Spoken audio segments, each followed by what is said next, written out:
The house was never silent. There was always the hum of the central air, a constant, low thrum that vibrated through the floorboards. There was the measured tick of the grandfather clock in the hall, marking the hours with a metallic certainty. And there was the sound of her own breathing, carefully controlled as she moved through the rooms. This was the sound of compliance. It was the soundtrack of a life lived within lines so clearly drawn they felt like walls. Her name was Ilara, and for 23 years this had been her entire world. The world was a series of interconnected rooms, each with its purpose, its schedule, its unspoken rules. The kitchen, where meals were prepared at precisely 7, 12, and 6. The parlor, where one sat for exactly 1 hour after dinner, the radio playing approved frequencies. The library, with its shelves of sanctioned texts, their spines all uniformly dark. And then there was the door at the end of the upstairs corridor. It was not remarkable. Painted the same eggshell white as the others, with a simple brass knob, yet it was the axis upon which her entire existence turned.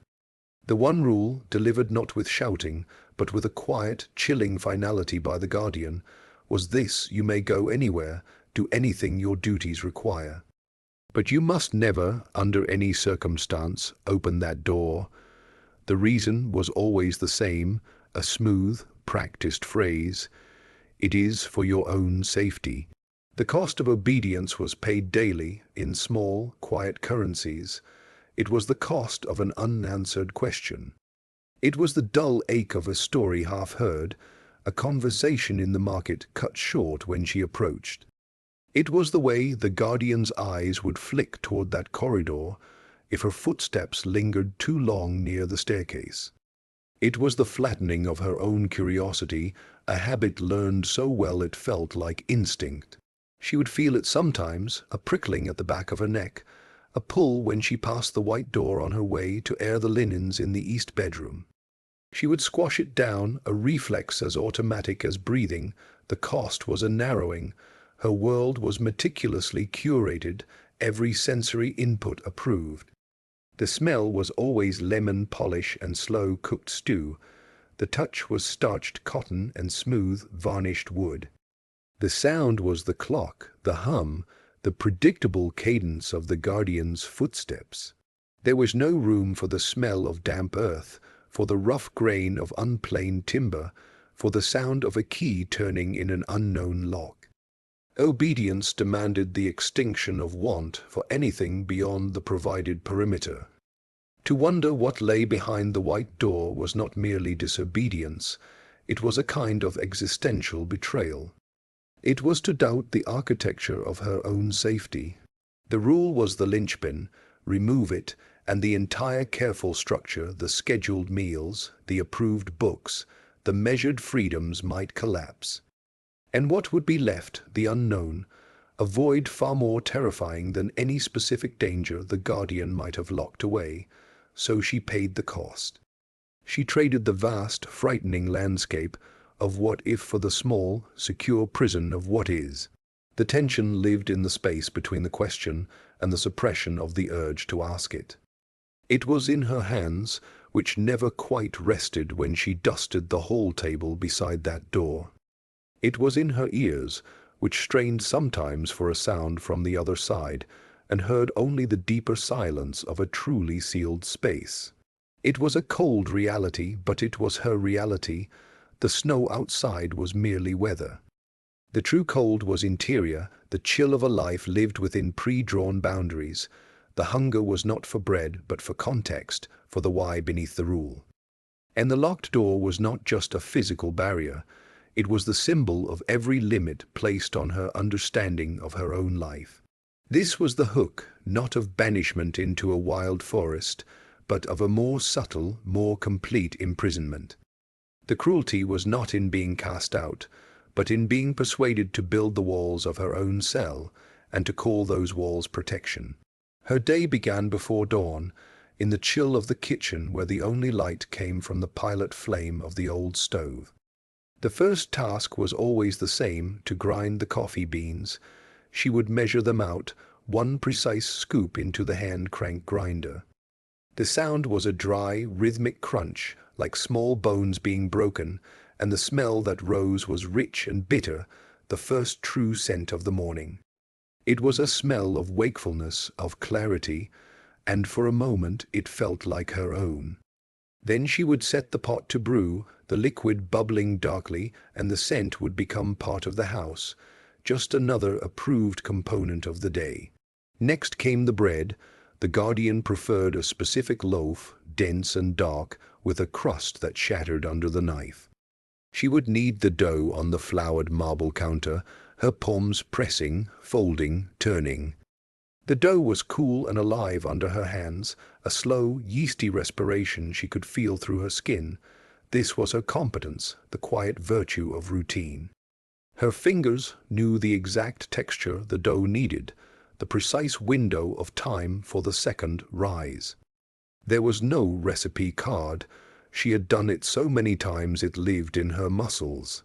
When the loaves baked, the kitchen filled with a warmth that was almost tangible, a golden, yeasty smell that pushed against the constant lemon polish. For that hour the house felt different, almost benevolent, but it was an illusion. The warmth faded as the loaves cooled on the rack, their crusts hardening, and the kitchen returned to its functional chill.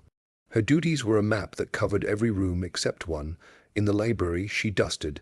The cloth in her hand was soft, well-worn linen.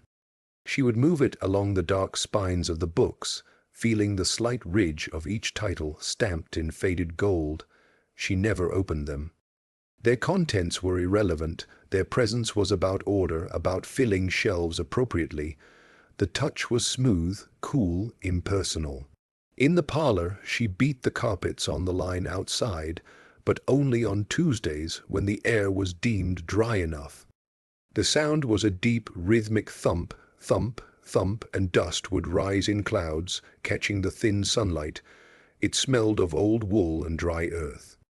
She would pause, her arms aching, and look past the garden wall to where the town road curved away. She never saw anyone. The world beyond the wall was a theory, a rumor of sound, sometimes a distant cart, a dog barking. Her world was here, within these tasks, the texture of starched linen as she ironed the guardian's shirts, the squeak of the parquet floor under her careful, stockinged feet, the taste of the same stew night after night, herbs and softened meat, a flavor that had long since ceased to register as anything but sustenance. The sensory landscape was curated, limited, designed to provoke no questions, only acceptance. It was a life of surfaces. She polished wood until it reflected a distorted version of the room. She scrubbed porcelain until it was cold and sterile to the touch. She arranged flowers from the garden in a crystal vase, their colors bright but their scent faint, cut stems already beginning to die in the water. Her skill was maintenance. It was the preservation of a state, the careful prevention of entropy within these walls. Her bleeding fingers were not from a loom, but from the rose thorns as she trimmed the bushes, a sudden, sharp pain and a bead of blood welling up. Startlingly red against her skin, she would suck at the wound, tasting iron, and then wipe her hand on her apron and continue. The pain was a private thing, quickly absorbed back into the routine. There was no woodcutter, no stray dog. The overlooked ally in this story was her own capacity for observation, honed by years of silent work. It was the way she noticed the almost imperceptible wear pattern on the carpet leading up to the white door, a path no one ever took. It was the way she saw that the brass doorknob was slightly more polished on the lower curve, as if from a hand resting against it, thinking. It was the way she heard, or thought she heard, on still nights, not a sound from behind the door, but a different quality of silence, a thick, muffled quiet that absorbed the house's ordinary noises. Her kindness was not expressed in grand gestures, but in the care she took with these mundane things. She did not let the bread burn. She did not scratch the furniture with careless dusting. This carefulness was her nature, And it was this very nature that began to turn against the rule. For if one cares for a system so meticulously, one begins to understand its workings. And to understand a working system is to eventually notice the one component that does not fit, the one gear that turns for no apparent purpose. The white door was that gear. Her survival, thus far, had been predicated on ignoring it. But her skill, her deep tactile knowledge of every other inch of the house, made the door's mystery increasingly loud. It was a blank space in a carefully filled map, a question mark in a book of period sentences. The tension of the first chapter did not ease here, it deepened, it became textured.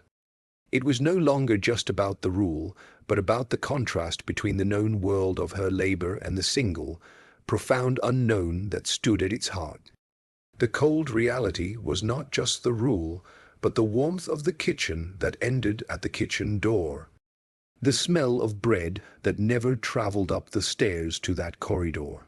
The hunger was for the reason why her competence, so trusted everywhere else, was deemed insufficient for that one threshold.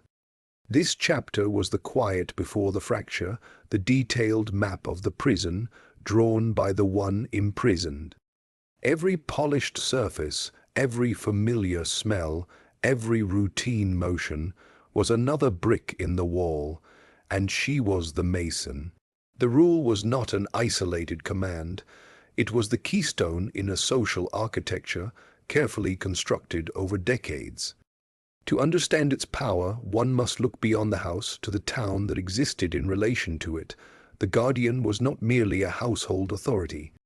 He was the town's sole pharmacist, its most substantial property owner, and the chairman of its few civic committees. His influence was woven into the fabric of daily life like a strong, invisible thread.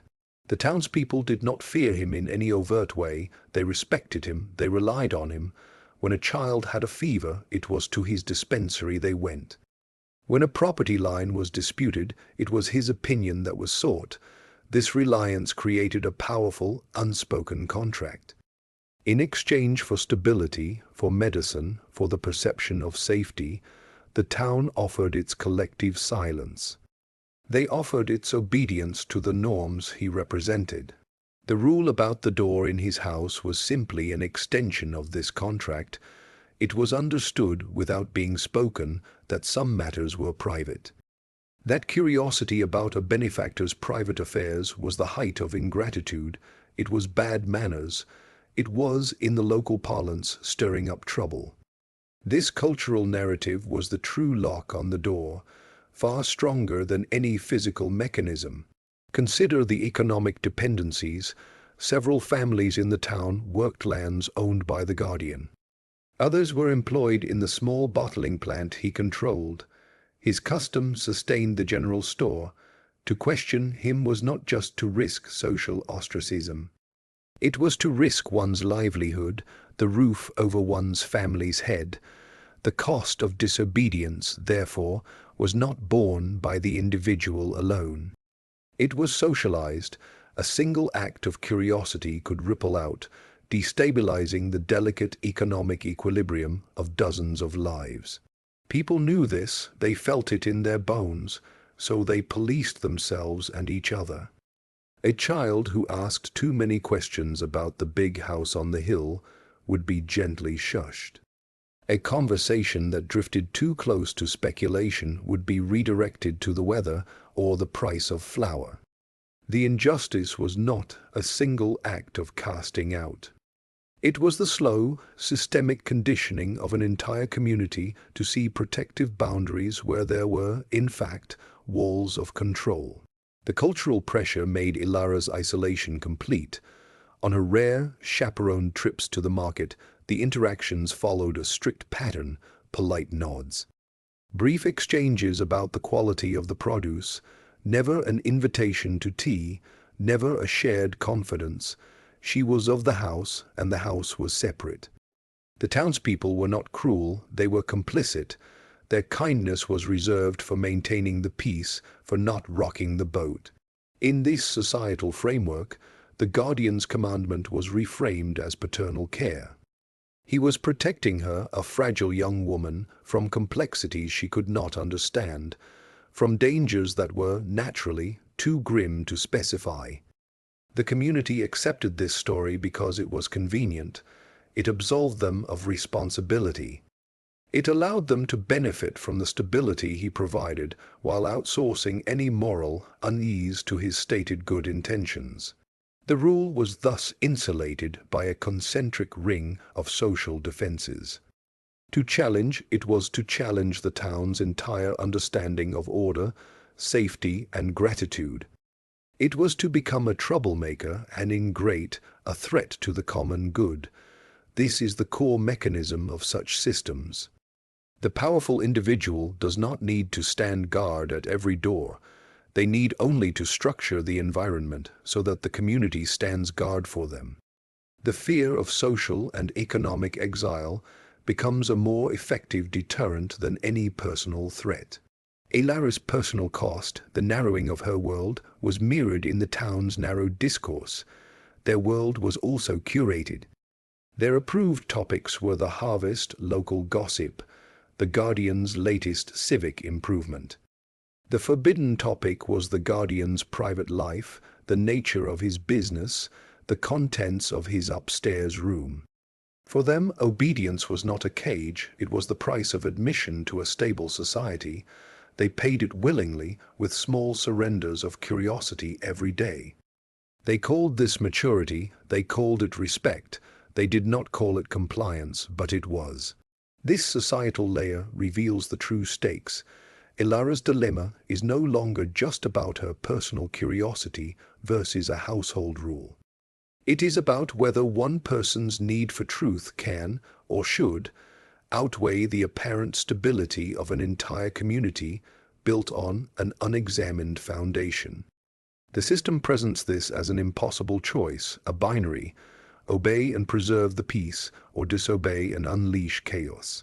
This is the gluttonous villain's true return, not as a person, but as a societal expectation.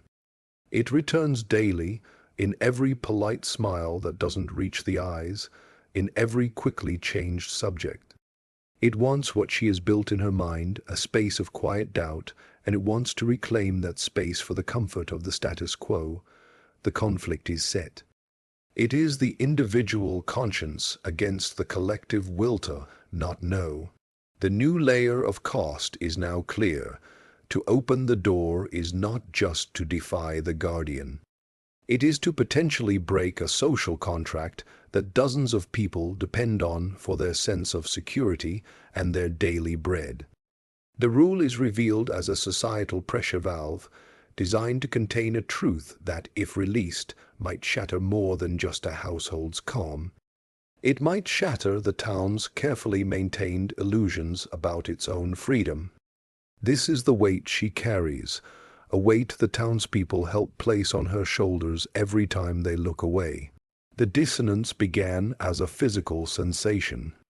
It was a tightness in her chest when the guardian gave his weekly reminder about the door, his voice smooth as poured cream. It was a slight tremor in her hands when she polished the hall table, her reflection in the wood grain looking back at her with unfamiliar eyes. The personal fear, the cold dread of punishment, was still there. It was a familiar companion, but now it had company. The societal understanding from the town, the awareness of all those silent, complicit faces, settled around the fear like a second skin. It was heavier. It made the air in the house feel thicker, harder to breathe. She would stand in the kitchen, the smell of rosemary from the stew filling the room, and feel utterly disconnected from it. The warmth, the routine, the safety, it all felt like a performance she was watching from a great distance. Her own life had become a story someone else was telling, and she no longer believed the plot. The cracks were small at first, a question she allowed herself to think fully instead of cutting it off. Why would a room need to be so permanently sealed for safety? What kind of safety required total ignorance? Then the questions turned outward. She watched the townspeople more carefully on market days. She saw the careful way the grocer's wife avoided her gaze. She heard the sudden drop in conversation when she and the guardian passed the men outside the smithy. These were not signs of respect. They were signs of a shared secret, one she was excluded from. The external pressure and the internal doubt began to integrate. The fear of personal consequence merged with a new, colder understanding. Her obedience was not just about her own safety. It was a brick in a wall that kept everyone in the dark. Her compliance was what gave the system its strength, its appearance of voluntary acceptance. This realization changed the nature of the temptation. It was no longer mere childish curiosity about a forbidden space. It became something else, something sharper. It became a question of integrity. Could she continue to be the person who polished the hinges on a cage, even if she was told it was a garden gate? Her survival instinct, which had always manifested as obedience, began to twist. It started asking different questions. What if the real danger was not behind the door, but in not knowing what was behind it? What if the safety she was promised was the safety of a well-fed prisoner? The survival instinct began to align not with compliance, but with the need to know. This was the critical integration. The personal and the societal pressures did not cancel each other out. They fused into a single, compelling logic. To remain obedient was to choose a known personal security at the cost of participating in a societal lie. To choose curiosity was to risk personal catastrophe for the chance of an honest truth, a truth that might, just might, concern more than just herself. The moment of choice was not dramatic. It happened in the quiet of the late afternoon. She was in the upstairs corridor, returning clean linens to the airing cupboard. The white door was there, as it always was. The house was silent except for the clock. She stopped. She looked at the door. She felt the fear, a cold knot in her stomach. She felt the weight of the town's silent expectation. And then she felt something else, a clear, calm certainty that rose from a place deeper than fear. This was not rebellion. It was not a tantrum against authority. It was the logical conclusion of a survival instinct that had finally processed all the available data, the data of her narrowed life. The data of the town's averted eyes, the data of a rule that made no sense except as control. Staying put, following the rule, was the greater risk. It was the risk of living a life that was not her own, in a world built on a foundation she was forbidden to inspect. The curiosity shifted. It shed its cloak of childish impulse. It put on the sober garments of a necessity. It became the only rational path forward for a person who wished to survive not just physically, but as a conscious being. She did not touch the door, not yet. But in that moment, she crossed an interior threshold. The question changed from "should I?" to "how will I?" The conflict was no longer external. It was resolved within her. The external world, the house, the rule, the guardian, they had not changed, but her relationship to them had fractured. She was no longer a subject of the rule. She was now an investigator of it. The integration was complete. The dots were connected. The personal psychology of fear had met the societal architecture of control, and from that collision emerged a new equation. In this specific system, curiosity was not a lethal flaw. It was the only viable survival strategy. Obedience was the slow death. The next phase would not be about resisting temptation, but about executing a plan. The hook was set deep, not in her flesh, but in her understanding. And now she would begin to pull. To understand the rule, one must stop seeing it as a rule. It is a control mechanism. It functions within a larger abstract system designed not for protection, but for the maintenance of asymmetric power. The system has several key components. First, information asymmetry. The guardian possesses complete information about the contents of the room. Ilara possesses none. This imbalance is the foundation of his power over that specific domain. The rule enforces this asymmetry. It makes her ignorance a requirement, not an accident. Second, the system employs manufactured dependency. By providing all other necessities, shelter, food, a defined role, the system creates a condition where the one forbidden thing seems like a reasonable trade. Why risk everything for one mystery when everything else is provided? The system frames obedience as gratitude. Third, it utilizes the illusion of voluntary participation. Elara is not physically chained to the house. She could, theoretically, walk away. But the system has engineered the costs of exit to be catastrophically high. Where would she go? The town is complicit. She has no resources, no external connections. The system makes the prison feel like a choice, thereby transferring the burden of her confinement onto her own decisions. Fourth, and most critically, the system weaponizes the concept of safety. It does not merely say, "Do not open the door." It says it is for your own safety. This reframes a control imperative as a benevolent one. It preemptively dismisses any challenge. To question the rule is not to question authority, it is to recklessly endanger oneself. The system thus recruits the individual's own survival instinct to enforce their compliance. The door itself is a brilliant systemic device. It is a physical manifestation of a boundary. Its very existence, its ordinary appearance, makes the prohibition seem arbitrary and therefore more absolute. There is no visible threat, no obvious danger.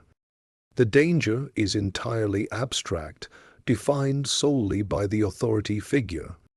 This forces the subject to either accept the authority's definition of reality wholesale, or to confront the terrifying possibility that the authority is lying. Most choose the former. It is cognitively easier. The systemic cost of the rule is the suppression of epistemic agency. Epistemic agency is the capacity to seek, evaluate, and build knowledge for oneself. The rule surgically removes this capacity regarding one specific, critical piece of information, but the effect is not contained. The habit of not asking, of not investigating, of accepting pronouncements about safety without evidence bleeds into other areas. It creates a mindset of passive reception. This is the system's true goal. It does not necessarily care about the specific secret behind the door. It cares about maintaining the subject's reliance on the system for the definition of reality. The rule is a training exercise in learned helplessness within a constructed reality. When Elara's curiosity shifts from impulse to necessity, she is not just challenging a command, she is attempting to reclaim her epistemic agency. She is asserting her right to verify, to know, to build her own understanding of the world she inhabits. This is why the conflict is so profound. It is not a battle over a room, it is a battle over who gets to define what is real, what is safe, what is true. The guardian, through the system, claims that right. Her curiosity is a claim to that same right. The new layer of implication is this: in such systems, obedience is not merely compliance with a request. It is an ongoing surrender of one's capacity to independently discern truth. It is a vote of confidence in the system's version of reality over one's own senses and reason. Each day she obeyed, she cast that vote. Now she prepares to recast it. The consequences will be systemic.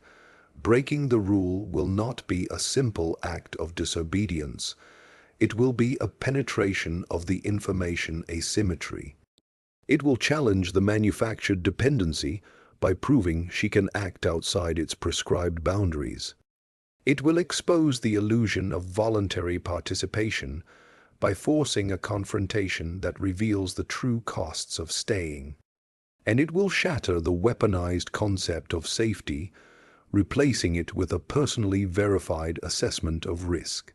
The trap she is entering is systemic.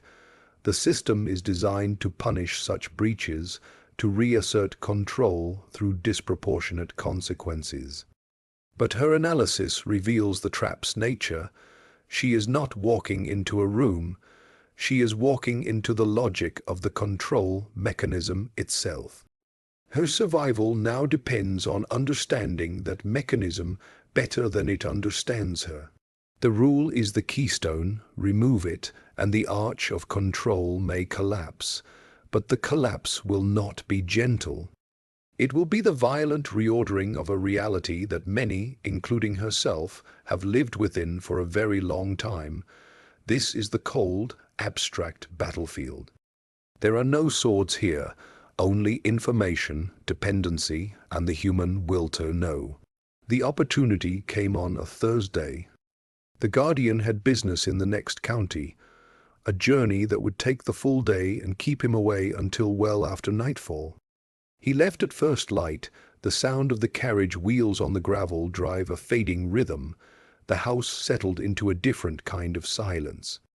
It was not the watchful quiet of his presence, but an empty, waiting stillness.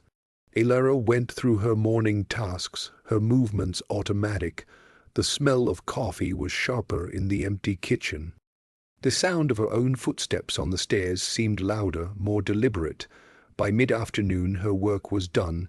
The house was spotless, orderly, silent.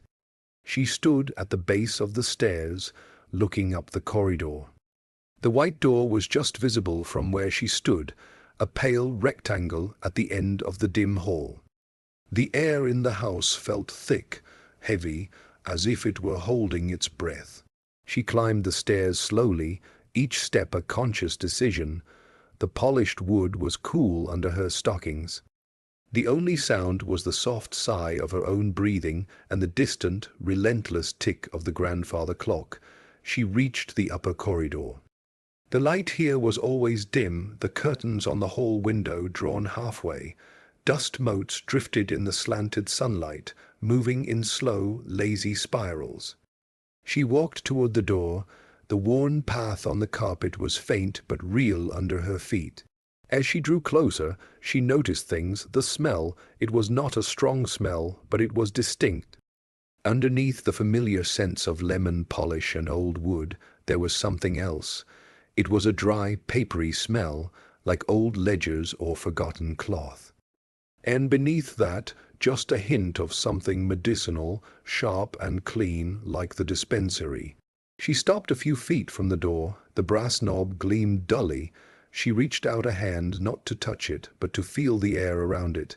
It was colder here. A slight, persistent draft whispered from the gap at the bottom of the door, touching the skin on her wrist like a cold finger. The silence behind the door was absolute. It was not the quiet of an empty room. It was a dense, absorbing silence, a silence that seemed to swallow the ticking of the clock, the sound of her breath. It was the sound of a space utterly sealed off from the life of the house. She let her hand drop. She stood there for a long time, just looking. The door was just a door, 6 panels of painted wood, a brass knob, a simple keyhole. But in that moment, it was the most significant object in her world. It was the boundary between the story she had been told and the story that was true. The dread was there, a cold pool in her stomach, but it was matched now by a fierce, focused clarity. This was the moment. All the analysis, the societal understanding, the systemic deconstruction, it all condensed into this single point of sensory reality, the dry smell. The cold draft, the suffocating silence, these were not abstractions, they were data. They were clues about what lay on the other side of a boundary erected for her own safety. The atmosphere was one of profound tension, but it was a quiet tension. It was the tension of a held breath, of a poised needle about to drop. She did not need to open the door yet to feel its power. Its mere presence, its sensory clues, were already changing everything. The known world of the house, with its comforting routines and familiar smells, receded. It became a backdrop, a stage set. The door was the only real thing. Her heart beat a slow, steady rhythm in her ears. Time seemed to stretch. The slant of sunlight through the hall window moved almost imperceptibly across the floor. She was alone with the mystery, and the mystery was no longer an idea.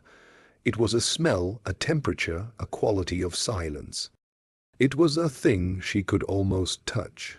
This chapter was the quiet before the fracture, rendered in pure sensation. It grounded the listener in the protagonist's heightened awareness.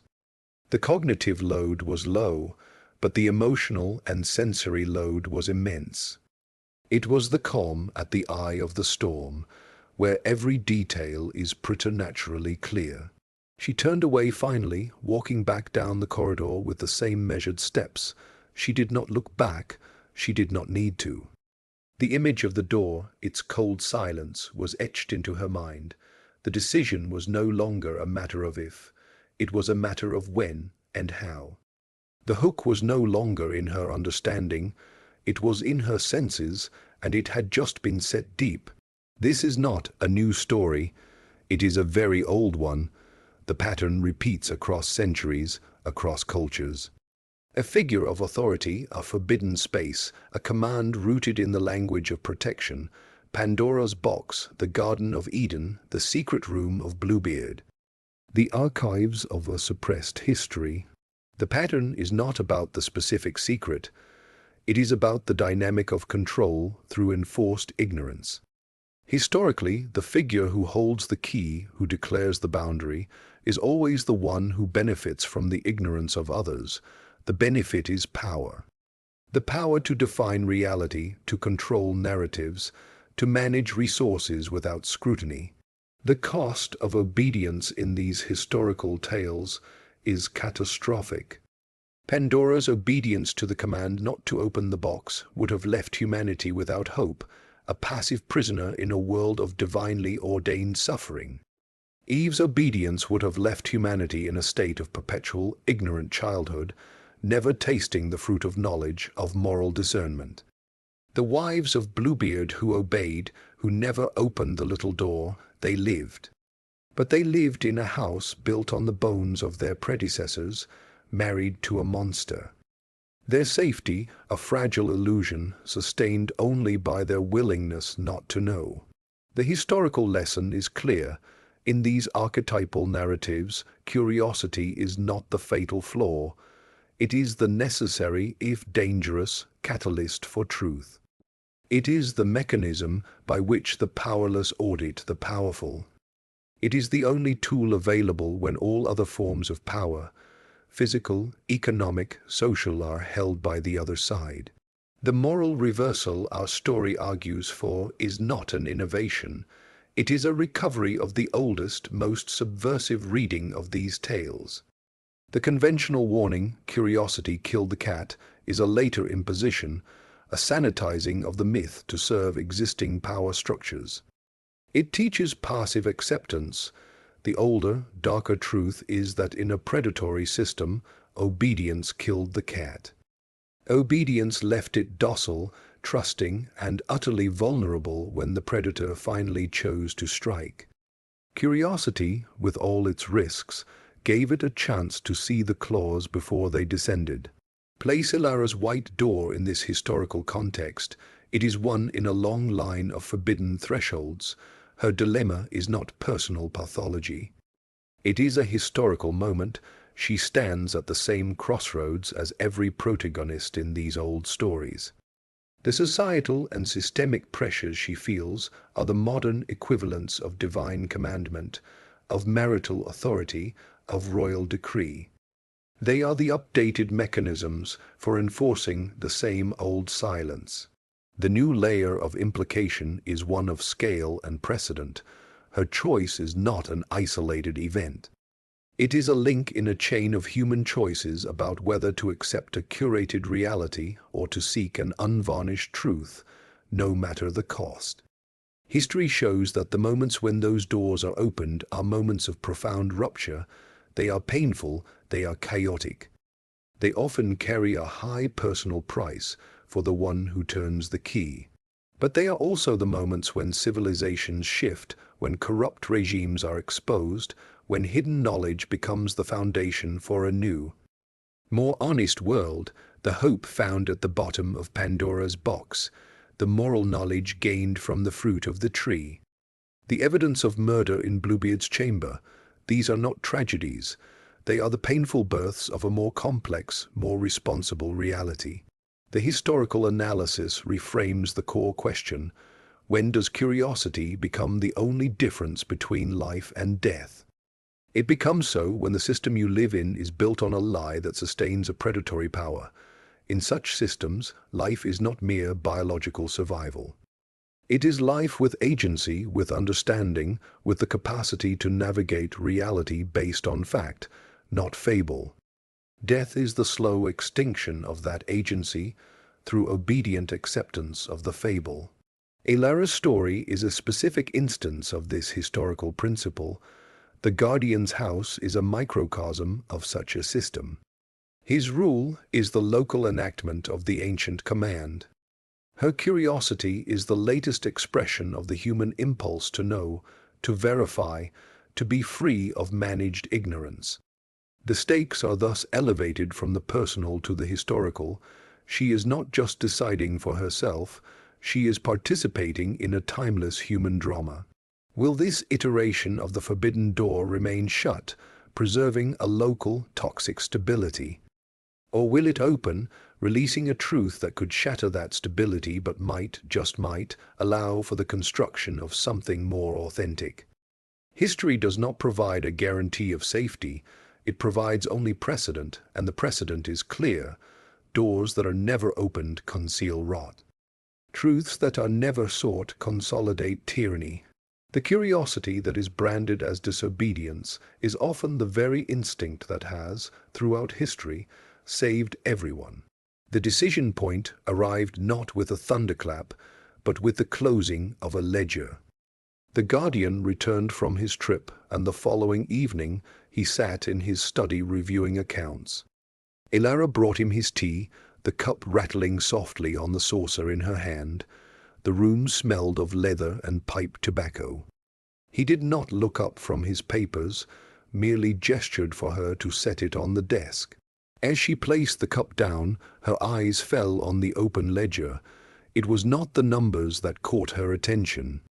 It was a small, hand-drawn map tucked between the pages. It showed the town, their house, and the surrounding woods. A section of the woods behind the house was shaded and marked with a symbol she did not recognize, a circle with a line through it. Next to the symbol, in his precise handwriting, were two words: containment zone. A cold clarity washed over her, colder than the draft from the white door. It was not fear, it was the final piece of integration. The personal fear, the societal complicity, the systemic analysis, the historical precedent, they all fused in that moment. Crystallized by those two words on a map, containment zone, the rule was not about safety, it was about containment. Something was being contained, and she was within the perimeter. The question was no longer abstract, it was immediate. What was in that zone? What was being contained? And what did it have to do with the locked room at the end of the hall? She left the study, her steps steady. The fear was still there, but it was now a tool. It sharpened her senses, focused her mind. The decision was made. It had been made in the corridor, but now it had a target. She would open the door. Not today, not recklessly, but she would open it. The how became the critical question. It would not be a matter of brute force. The lock was stout. It would not be a matter of stealth alone. The Guardian was observant. The house was his domain. Her method would have to be her trade, her competence. Her deep, mundane knowledge of the house's rhythms, its sounds, its vulnerabilities. She began to plan. Her ally was her own years of observation. She knew the Guardian's schedule down to the minute. She knew which floorboards creaked and which were silent. She knew the sound of his keyring, the jingle of each specific key. She knew that on the third Tuesday of every month he attended a late meeting at the town hall, a meeting that never ended before 10 o'clock. That was her window, 3 weeks away. The plan would be built on the bedrock of her routine. Any deviation would raise suspicion, so she would not deviate. She would bake the bread, polish the silver, beat the carpets, but now each task had a dual purpose. Polishing the hall table was an opportunity to study the lock on the white door, to note its make, its age. Beating the carpets outside was a chance to observe the rear of the house, to see if any windows corresponded to the locked room. Her bleeding fingers were from the rose thorns, yes, but also from carefully probing the old hardware on a disused garden shed, looking for tools. Her skill as a maintainer, a preserver of order, became the perfect camouflage for subversion. She was not an invader, she was a resident conducting an audit. The transformation was complete. Ilara, the obedient caretaker, was receding. In her place was Ilara, the investigator, the auditor of her own prison. The conflict was internalized and resolved. The external conflict with the Guardian had not yet begun, but the battlefield was chosen. It would be the house itself. Her weapon would be her exhaustive knowledge of it. His weapon was the rule, the lock, the system of control. The trap she would set was not one of violence, it was a trap of revelation. She would spring the lock not to steal, but to witness, to gather evidence. The setup would use the specific details of her skill. Her knowledge of the household schedule would provide the time. Her familiarity with every sound would allow her to move in silence. Her understanding of his habits would tell her how long she had and what to do if something went wrong. This was the quiet virtue turned to a new purpose. It was survival, but survival redefined. It was no longer about enduring within the system. It was about understanding the system well enough to break its most sacred law without being destroyed by it. The moment of choice had passed, the chapter of deliberation was closed, the next chapter would be one of preparation. The dots were all connected. The personal, the societal, the systemic, the historical, they all pointed to the same inevitable action. To open the door was to choose life, a life of knowing. To leave it closed was to choose a kind of death, a death of the spirit, a death of truth. The integration was absolute. She was no longer at a crossroads. She was on a path, and she knew where it led. To the white door, to the containment zone, to the truth, whatever that truth might be. The act of planning the breach triggered the system's defenses. They were not personal, not yet. They were systemic, automatic. The Guardian's behavior shifted in subtle, almost imperceptible ways. It was as if the house itself had sensed a change in pressure. The first sign was an increase in surveillance. He began to appear in rooms unexpectedly, not to check on her, but to be present. He would read his newspaper in the kitchen while she prepared dinner, the rustle of the pages a constant sound. He took to walking the upstairs corridor more frequently, his footsteps a measured patrol past the white door. The rule was reiterated, not as a weekly reminder, but casually woven into other conversations. As she served the soup, he might say, "You know, it's a comfort to me that you respect the boundaries of the house. Some people have no sense of privacy." The words were mild, but their function was clear. They were a reinforcement of the boundary, a gentle reassertion of the information asymmetry. The second sign was a tightening of the dependency. He praised her cooking more effusively. He mentioned in passing how difficult it would be to manage without her. He presented her with a new winter cloak, a fine, heavy wool. These were not kindnesses, they were investments. They were increases in the perceived cost of exit. They made the system more comfortable, more rewarding for compliance, thereby raising the stakes of disobedience. The third sign was a test of the illusion of voluntary participation. He gave her a rare afternoon off, a full 5 hours to herself, but where could she go? The town was closed to her, the woods were part of the containment zone. She walked to the edge of the garden and stood at the wall, looking out. The freedom was an illusion. The system had engineered her world so completely that even when the gate was unlocked, there was nowhere to go. The offer of freedom was a demonstration of its absence. It was a systemic check, confirming she was still within the perimeter. The fourth and most telling sign was the re-weaponization of safety. He began to speak of dangers in the abstract. He mentioned a traveler who had gone missing in the next county. He remarked on the instability of the old quarry on the edge of town. He never connected these comments directly to the rule or the door. But they hung in the air, vague threats that colored the atmosphere with a low-grade anxiety. The message was clear. The world outside the system's rules was unsafe. The system was your protection.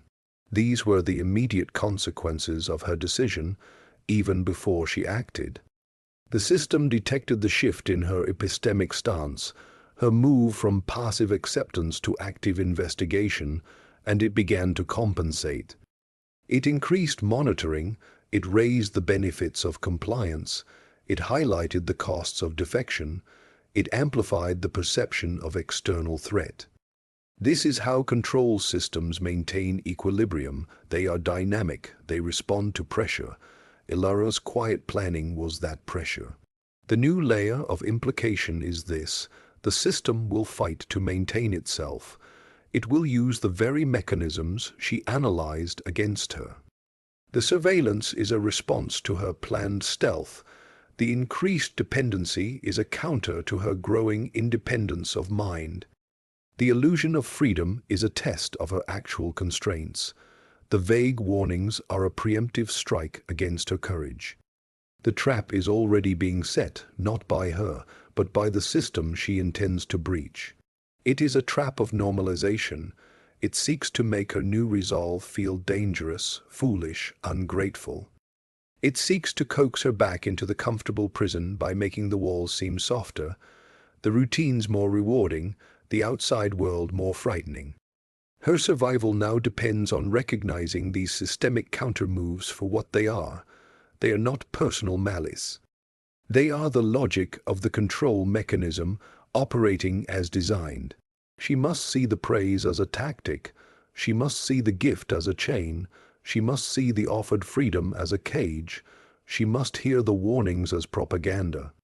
This chapter drives the logic forward. It reveals that the conflict has already begun. The battlefield is not the door, it is her own mind.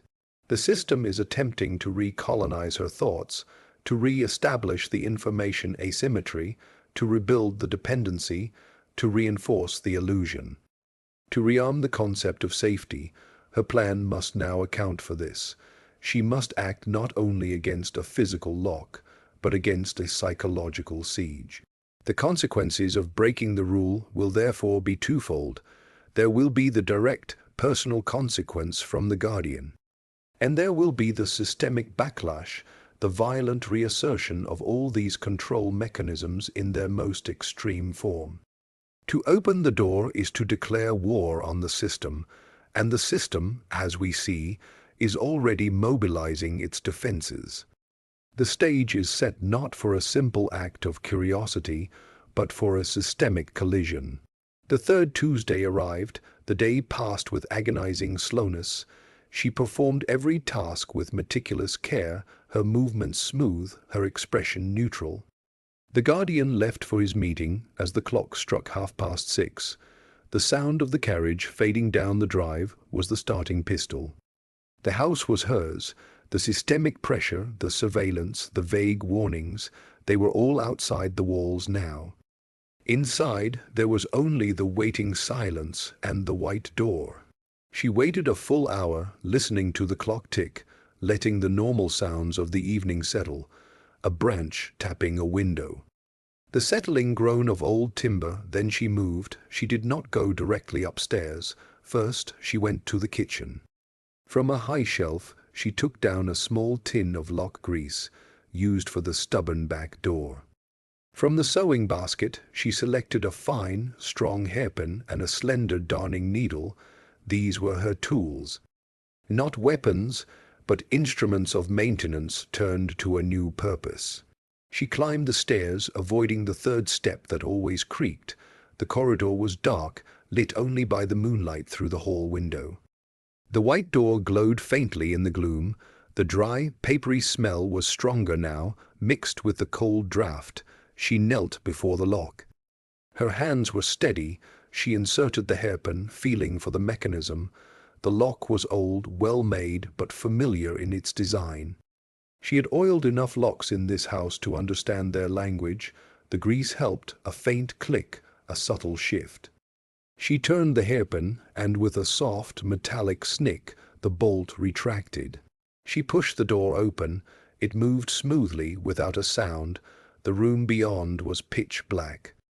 The cold draught became a current, flowing out over her, carrying with it a wave of smell. The dry paper smell was overwhelming now, like a room full of old books left to moulder. Underneath it was the sharp, clean scent of chemicals, alcohol, and something else, something astringent. And beneath that, faint but unmistakable, was the smell of earth, damp, cold earth. She stepped inside, her eyes adjusted slowly. Moonlight filtered through a single high, grimy window, casting a weak silver beam across the floor. The room was not a room, it was an archive. Shelves lined the walls, crammed with ledgers, boxes, and files. In the center of the room stood a large table, covered with maps and geological surveys. But it was the far wall that held her gaze. It was not a wall of shelves, it was a wall of specimens. Dozens of glass jars stood on deep shelves, each filled with a clear liquid, and inside each jar was a rock, not just any rock. These rocks had a faint, sickly green luminescence, a glow that seemed to pulse weakly in the dim light. She approached slowly. The air was cold enough to see her breath. She reached out a hand, not touching the jars, but feeling the cold radiation that seemed to emanate from them. This was the source of the draught. The wall behind the shelves was cold stone, the exterior wall of the house, and it wept moisture. She looked at the maps on the table. They were detailed surveys of the land around the house. The containment zone was marked clearly. Notes in the Guardian's handwriting covered the margins. Phrases jumped out: low-level emission, soil contamination, water table risk. Long-term containment protocol. Then she saw the ledgers. She opened one at random. It was not a financial ledger, it was a log, dates going back 20 years. Entries noting deliveries of materials, soil samples, payments to laborers from other towns, men who never stayed long, payments marked as hazard compensation. And then the most chilling entries, notes on health observations in the town, incidents of wasting sickness, unexplained rashes. A cluster of stillbirths in a particular year, all in houses downslope from the zone, all logged, all correlated, all contained within these pages. The truth was not a monster, it was not a chamber of horrors, it was colder, more systematic. The Guardian was not a murderer, he was an overseer. Decades ago, something had happened, a mining venture, perhaps, or a discarded industrial process. It had left a poison in the ground, a slow, radiating sickness. His family had owned the land. His solution had not been cleanup or warning or remediation. It had been containment, secrecy. The white door was not protecting her from a danger. It was protecting the secret of the danger. The town's safety was the lie that enabled the containment. Their obedience, their trust in him, was the wall that kept the poison in the ground and the truth in the dark. The rule was the keystone of that wall. She stood in the cold, silent room, the green glow painting her hands a ghostly color. The sensory reality was overwhelming, the smell of rot and chemicals. The cold touch of the stone wall, the sound of her own heart, loud in the absolute quiet. The discovery was not a revelation of evil intent, but of catastrophic, self-serving negligence elevated to a system of control. He had built his authority, his comfort, his entire world, on the foundation of this hidden sickness. and he had made her and the entire town unwitting guardians of his secret. The door was open, the truth was out. It was in her eyes, in her mind, in the cold air filling her lungs. The hook was no longer in her understanding or her senses. It was in the facts, laid bare in the ghostly green light. She had broken the one rule. And now she knew what it had saved everyone from. It had saved them from knowing they were already living in the trap. She stood in the green-lit room, the truth cold and heavy in her hands. The immediate, personal shock gave way to a more complex, more dangerous understanding. She possessed forbidden knowledge. The dilemma was no longer about whether to know. It was about what to do with the knowing. The societal calculus she had observed from the outside now applied to her with crushing force. To speak was to detonate the foundation of the town's life. The guardian's authority, the economic stability, the social peace, all of it was built on the lie of safety. To reveal the ledgers, the maps, the glowing jars, would be to tell every family that their illnesses, their losses, were not misfortunes. They were consequences, that the land they worked was poisoned, that the water might be tainted, that the man they relied upon had known and had chosen silence. The town's complicity was not active malice, it was a passive acceptance born of ignorance. To give them this knowledge would be to force upon them a terrible choice. They could rage against the guardian, overturn their world, and face an uncertain, contaminated future without his structure. Or they could, in their shock and fear, turn on her. The bearer of bad news is often blamed for the news itself. They could choose to reject the truth, to brand her a liar, a troublemaker, to protect the fragile stability they had. The societal risk was immense. The town might fracture, panic could spread, the economic dependencies the guardian cultivated would snap, leaving people destitute. The social contract of polite silence would shatter, potentially into violence. Her personal safety would be negligible in that storm. The guardian would not need to punish her. The town, in its desperate desire to return to the comfort of the lie, might do it for him. This is the second trap, the societal trap that follows the discovery. The system anticipates whistleblowers. It surrounds the secret with a buffer zone of social and economic consequences, so severe that speaking truth becomes an act of social suicide. It makes the cost of revelation seem higher than the cost of continued ignorance. The calculus is designed to paralyze. She looked at the dates in the ledgers. 20 years. A generation had lived and died under this secret. Children had been born into it. The poison was in the soil, slow and patient. The lie was in the culture, just as deep. To pull one out might cause the other to collapse in a way that buried everyone. Yet to stay silent was to become the guardian's accomplice. It was to take her place in the system, not as an ignorant victim, but as a knowing participant. It was to validate the rule, to make her obedience now informed, a conscious betrayal of every person in the town. The new layer of implication is this: truth without a plan for its integration is a weapon that can destroy the bearer and the community alike. Her curiosity has given her power, but it is a power she does not yet know how to wield. She must now move from discovery to strategy. She cannot simply shout the truth from the rooftops.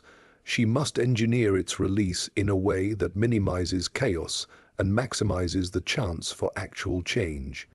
She must consider the societal architecture she analyzed earlier. Who has influence, who is suffering the most from the sickness and might be ready to believe? Who has the least to lose from the guardian's fall? She must think like an archivist of human relations, not just of facts. The ledgers are evidence, but evidence is useless if no one is willing to see it.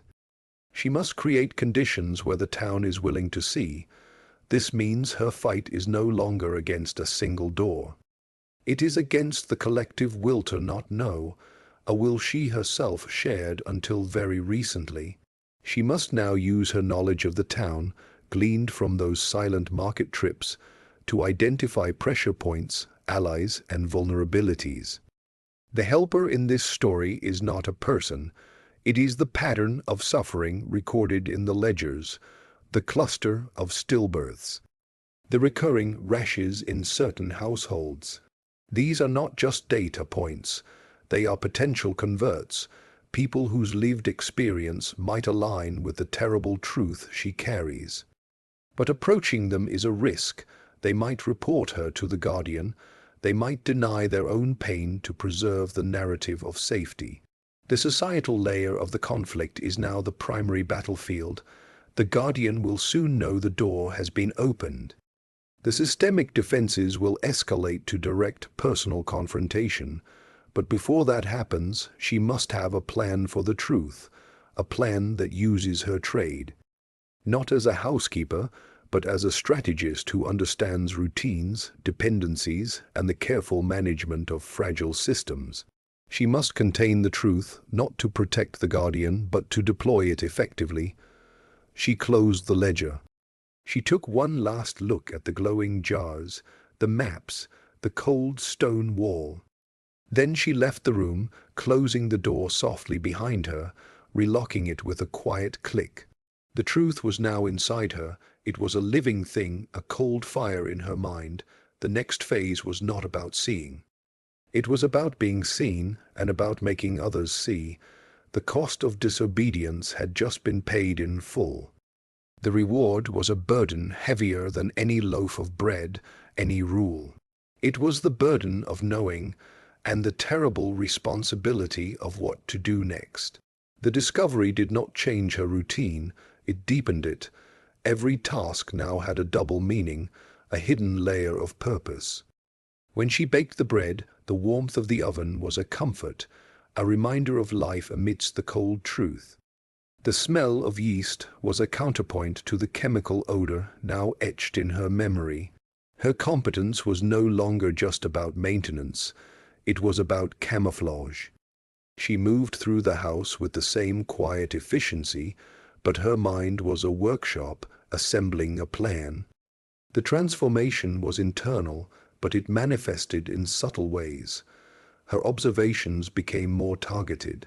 She remembered the ledger entries, the family of the blacksmith whose wife had suffered 2 stillbirths, the gardener's daughter who had a persistent rash that no salve could cure.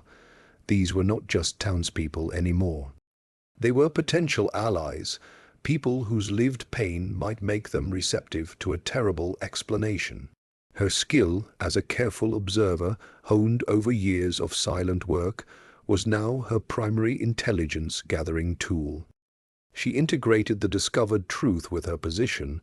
She was not an outsider, she was of the house. This gave her a unique advantage. She knew the Guardian's patterns, his vulnerabilities. She knew, for instance, that he kept a duplicate set of keys in a locked drawer in his study. A drawer whose lock was much simpler than the one on the white door.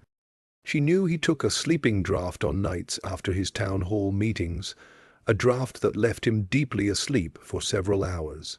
These were not secrets, they were facts of the household, known only to the one who managed its rhythms. Her trade as a housekeeper provided the perfect cover for reconnaissance. Polishing the study furniture allowed her to examine the drawer. Preparing his nightly tea was the vector for any substance, though she dismissed that thought immediately. She would not poison, she would expose. The plan began to take shape. It would not be a dramatic confrontation. It would be a carefully orchestrated revelation using the tools of her trade. The trap would be set not with a feast, but with a meeting. She would need evidence. The ledgers were too bulky, too obvious, but she could copy key entries. Her skill with a needle and thread extended to a neat, precise hand. She could transcribe dates, amounts, the chilling notes on health observations.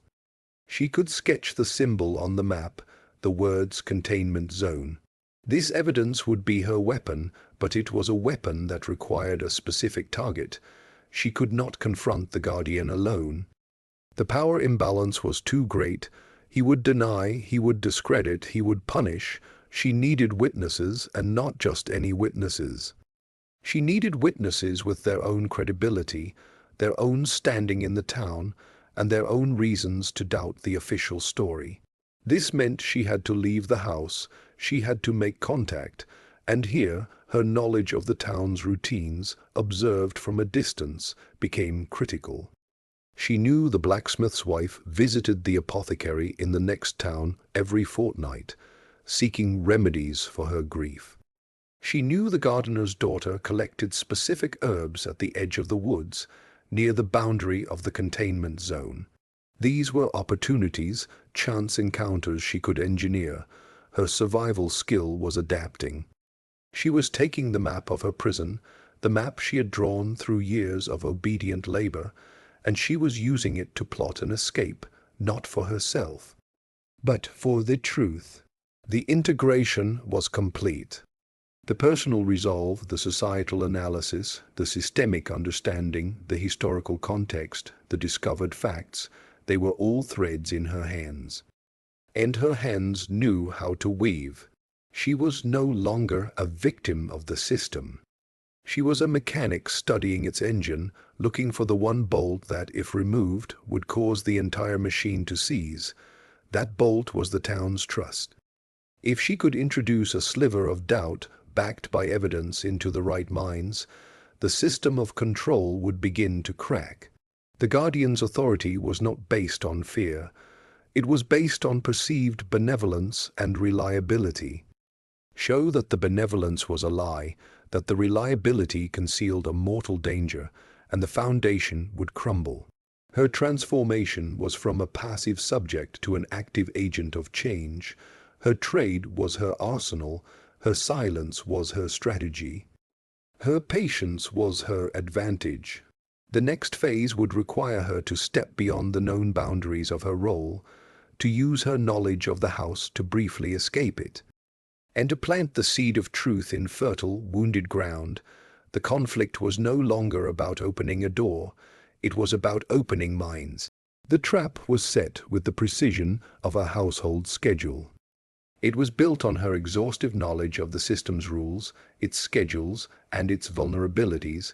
The first component was timing. The Guardian's monthly town hall meeting was the anchor. On that evening he would be gone, his sleeping draught would be taken upon return, and the house would be in a predictable state of vulnerability. The second component was evidence. Over several nights, in the quiet hours after the Guardian retired, she had transcribed key entries from the ledgers onto small, concealable sheets of paper. She sketched the map symbol, she noted the dates of the stillbirths next to the corresponding hazard compensation payments. This was not the full archive. It was a curated sample, designed to provoke questions, not to overwhelm. The third component was the witnesses. She could not approach the blacksmith's wife or the gardener's daughter directly. The risk of being seen conspiring was too high. Instead, she used her knowledge of their routines to create an indirect contact. On the day of the meeting, she requested an extra hour for her afternoon walk. A small deviation the Guardian granted with a distracted nod. She walked to the edge of the woods where the gardener's daughter foraged. She did not approach her. She left one of the transcribed notes, folded and sealed with a dab of wax, tucked under a distinctive, flat stone near the herb patch. The note contained only the date of the daughter's first recorded rash and the words, "Ask about the containment zone." It was a seed. The fourth component was the confrontation itself. She needed a setting where the Guardian could be challenged with evidence before witnesses he could not easily dismiss. The monthly town hall meeting was the perfect venue, but she could not simply walk in. She was not a citizen, she was of the house. Her plan was to use the Guardian's own habits against him. He always reviewed his notes for the meeting in his study for 1 hour before departing. During that hour he was focused, undisturbed. Her role was to bring him his pre-meeting tea. This was the vector. She would not poison the tea. She would use the tray. On the underside of the porcelain teapot, she fixed, with a bit of softened wax, the most damning piece of evidence. A transcription that linked a cluster of sickness directly to a delivery of contaminated backfill material, logged in his own hand. It would not be discovered immediately. It would be discovered later at the meeting when he poured tea for the committee members. The fifth component was her own exit strategy. Once the tea was delivered, once the note was in the woods, her active role was over. She would return to the house and wait. The system would now react to the planted stimuli. The gardener's daughter, finding the note, might confront her father. The blacksmith's wife, if the daughter spoke to her, might remember her own losses. At the town hall, the evidence on the teapot would be found. Questions would be asked. The guardian, caught off guard, would have to respond in public. His smooth explanations would be tested against the growing whispers, against the specific, painful memories of the townspeople. The trap was systemic. It used the town's own communication networks, its routines, its gathering places. It turned the guardian's performative authority, his public meetings, into the stage for his exposure. It relied on the fact that the truth, once introduced into the system, would seek its own level, connecting with the lived experiences it explained. Her trade provided the method. Her knowledge of ceramics and wax allowed her to affix the note. Her knowledge of the woods and the foraging schedule allowed her to plant the seed. Her knowledge of the guardian's pre-meeting ritual gave her the access.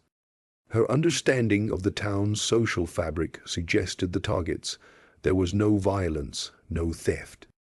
Only the careful placement of information in the path of the system's normal operations. The setup was complete. The logic was that of a controlled demolition. She was not swinging a wrecking ball. She was removing the keystone and letting gravity do the rest. The conflict was now out of her hands.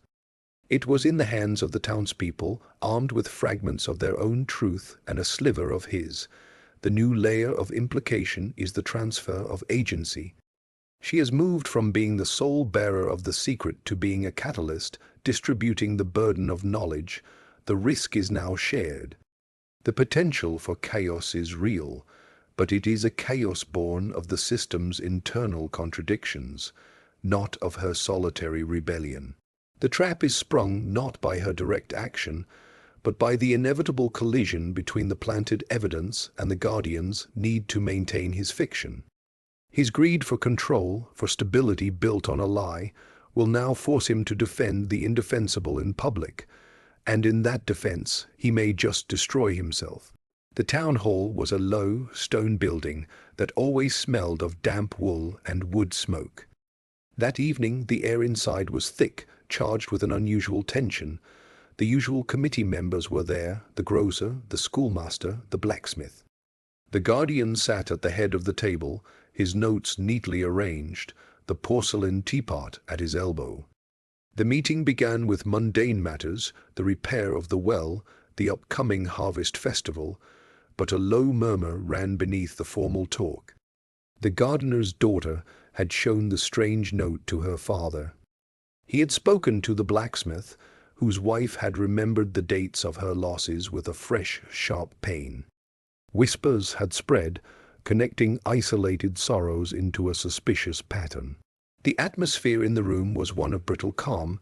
People avoided the guardian's eyes. Their usual deference was laced with a new, watchful uncertainty. The guardian continued, his voice smooth, but a slight tightness had entered it. He could feel the shift. The system he had managed for so long was emitting a strange signal, a frequency of doubt. Then, as he reached for the teapot to refill the schoolmaster's cup, it happened. The wax holding the transcribed note to the underside had softened from the heat.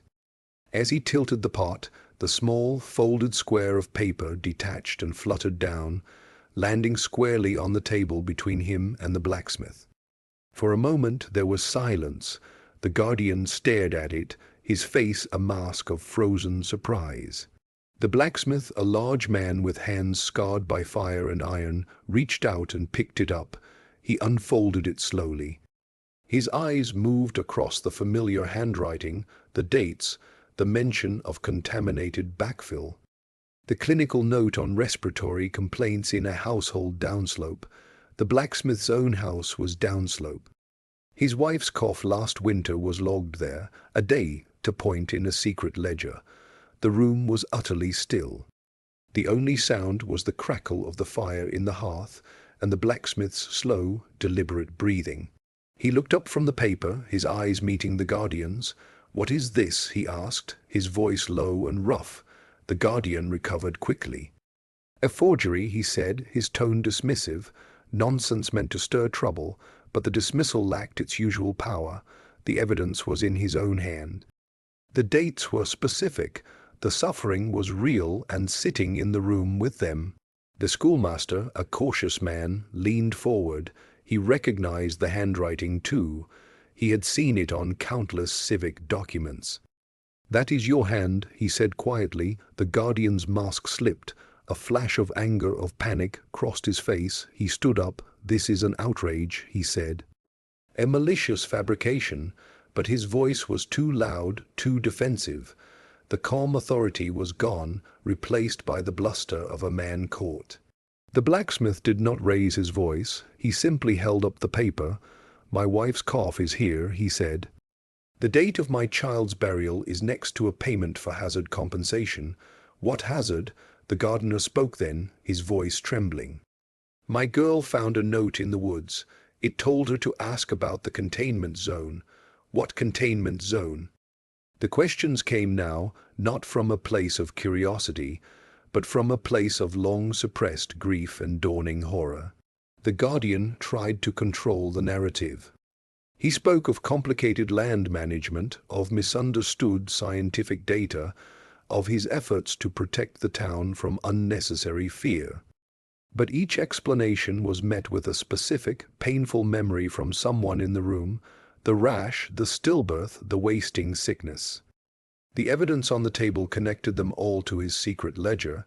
The confrontation unfolded slowly, like a heavy door swinging open on rusted hinges. There was no shouting match.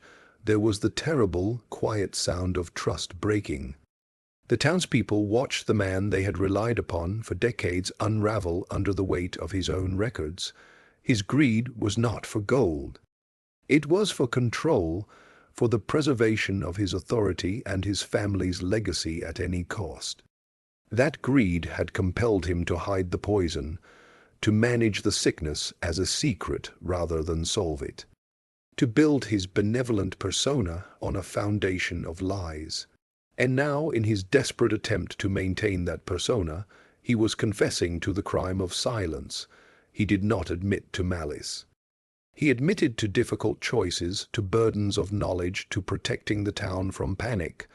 But in doing so, he confirmed the central truth he had known. He had always known. The room was cold. The fire seemed to give no heat. The smell of smoke was sharp in the air, mixing with the scent of old fear and new betrayal. The societal layer of the conflict was now the foreground. The individual villain was being unmasked, but the real drama was the collapse of a shared story. The story of the benevolent guardian, the safe town, the trustworthy authority. That story was dying in the room, and the townspeople were its witnesses and its mourners. The trap had sprung perfectly. The guardian had walked into it, armed with his own handwriting and his own web of deceit. He was not destroyed by an enemy's sword. He was being dismantled by the logical consequences of his own choices, revealed through the mundane tools of a teapot and a copied note. The justice was not delivered. It was emerging organically from the ruins of the lie. The fall had begun. The collapse of the Guardian's authority was not an event. It was a process, a historical shift in the microcosm of the town. His power had never been rooted in law or force alone. It was rooted in legitimacy, in the perceived alignment of his interests with the town's welfare. The meeting in the town hall shattered that perception. The revelation did not turn him into a prisoner or an exile overnight. It turned him into a suspect, a known liar, a man whose every past action was now re-evaluated through the lens of his secret. The fall was internal first. He returned to the house that night, but the house was no longer his domain. It was a crime scene he inhabited. Elara heard him enter, his footsteps heavy on the stairs, not the measured patrol of before, but the weary tread of a defeated man. He did not confront her. The system of control between them had inverted. She now held a power over him, the power of her knowledge, and he knew it. The societal collapse followed. The next day the town did not revolt, it froze. The blacksmith did not open his forge. The gardener did not tend the guardian's hedges. The grocer found reasons to be out of stock of items the household needed. It was a quiet, collective withdrawal of consent. The economic dependencies he had cultivated became chains around his own neck. Without the town's labor, his lands were idle. Without their custom, his influence withered. The cultural narrative of the benevolent guardian was replaced by a new, grim story of hidden poison and managed suffering. His greed for control had blinded him to the true source of his power, which was the voluntary cooperation of the community. By betraying their trust to preserve his secret, he had severed the very connection that made his control possible. Historically, this is how many tyrannies fall, not through battle, but through the irreversible loss of legitimacy. When the myth of the ruler's benevolence or necessity is punctured by a verifiable truth, the structure of control can no longer hold. The subjects stop believing in their own subjugation. They simply walk away, mentally first, then socially, then economically. The guardian was left with the empty shell of his authority. He still owned the house. He still had the ledgers, the jars, the maps. But they were now liabilities, evidence of his crime rather than tools of his management. His attempt to contain the truth had, in the end, contained him. He was trapped in the narrative of his own making. Exposed as the architect of the danger he claimed to protect everyone from. The justice was systemic and historical. It was the justice of cause and effect, of lies unraveling when exposed to the light of shared experience. He was not punished by a court. He was rendered irrelevant by the new, painful understanding of the community. The town now faced the real problem, the contamination in the ground. But they faced it together with open eyes, no longer filtered through the self-serving lens of one man's control. This was the true collapse. The villain did not destroy himself through a dramatic act of greed. He was destroyed by the cumulative weight of every small choice to prioritize secrecy over remedy, control over honesty. His own legacy over the health of the people he claimed to serve. Those choices, when assembled and revealed, constituted a moral and practical bankruptcy from which there was no recovery. His authority was a historical artifact, a relic of a time when the town chose not to know. That time was over. The new layer of implication is the transition of power. Power did not transfer to Elara. It dissipated, returning to the community in a raw, chaotic but genuine form. They now had the burden of decision, the responsibility for their own land and their own health. It was a terrifying freedom, but it was real. The fall of the Guardian was thus not an ending, but a necessary precondition for a new beginning. It cleared the ground, toxic as it was, for something else to be built. Something based not on enforced ignorance, but on shared truth and collective action. The historical lesson is reaffirmed. Doors that are opened reveal rot, but they also clear the way for repair. The collapse of the old system is the painful birth of agency. In this story, as in history, the powerful are often defeated not by greater power, but by the simple, subversive act of revealing the truth that makes their power illegitimate. The Guardian's fall was the sound of that revelation hitting home. The aftermath was not a celebration, it was work, slow, difficult, unglamorous work. The guardian left the house within a week. He did not flee. He simply departed, taking a few possessions, leaving behind the ledgers, the maps, the glowing jars. His exit was quiet, an acknowledgment of defeat. The house stood empty, a monument to the fallen system. They saw the evidence with their own eyes. The smell of chemicals and rot filled their nostrils. The cold stone chilled their hands. The silent, pulsing glow of the jars held their gaze. The personal victory and the societal change integrated in that moment. Her solitary discovery became their collective problem. There was no single villain to vanquish anymore. There was a poisoned field, a contaminated water table, a generation of unexplained illness. The new equilibrium began there, in that room. It began with a decision to not look away. The townspeople did not appoint a new guardian. They formed a council. The blacksmith, whose strength was now tempered by grief, became its head. The schoolmaster, whose caution was now paired with a thirst for accurate information, became the recorder. The gardener, who knew the land better than anyone, became the assessor. Elara was asked to join. Her knowledge of the house, of the records, of the timeline was invaluable. Her trade was no longer housekeeping, it was archiving. She helped them organize the ledgers, cross-reference the health data with the maps, begin the long process of understanding the full extent of the damage. The societal structures shifted. The economic dependencies that had bound them to the guardian were broken. New arrangements were made. Families pooled resources to have their wells tested. They sought advice from physicians in distant towns, bringing them samples of soil and water. It was expensive, it was frightening, but it was honest. The peace that was restored was not the false peace of ignorance, it was the difficult peace of shared responsibility. It was a peace built on wisdom, on the hard-won knowledge of what had been done and what now needed to be undone. The town's culture changed, conversations were no longer hushed, questions were encouraged.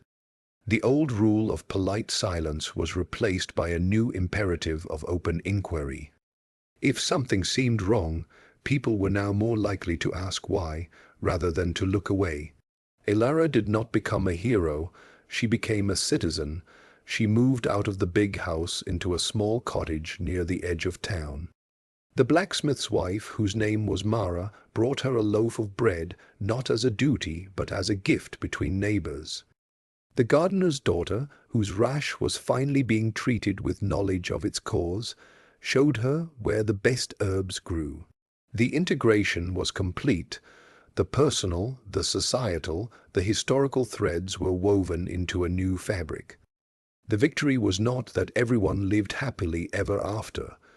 The victory was that everyone now lived with their eyes open. The contamination was still there. It would take years, perhaps generations, to fully address, but it was no longer a secret weapon in one man's hand. It was a shared challenge, met with shared effort.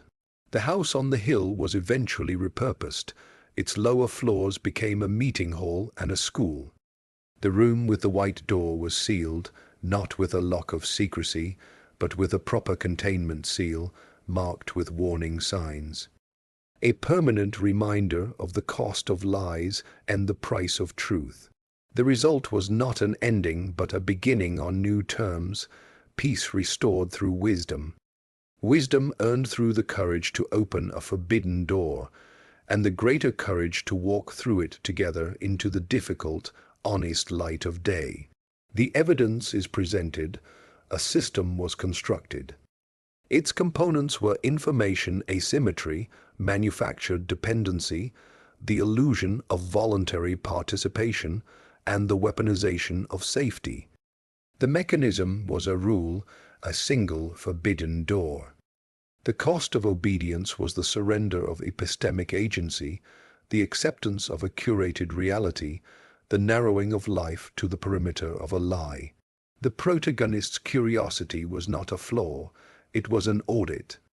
She used the tools of her trade, her meticulous knowledge of the system's routines and vulnerabilities to bypass the lock.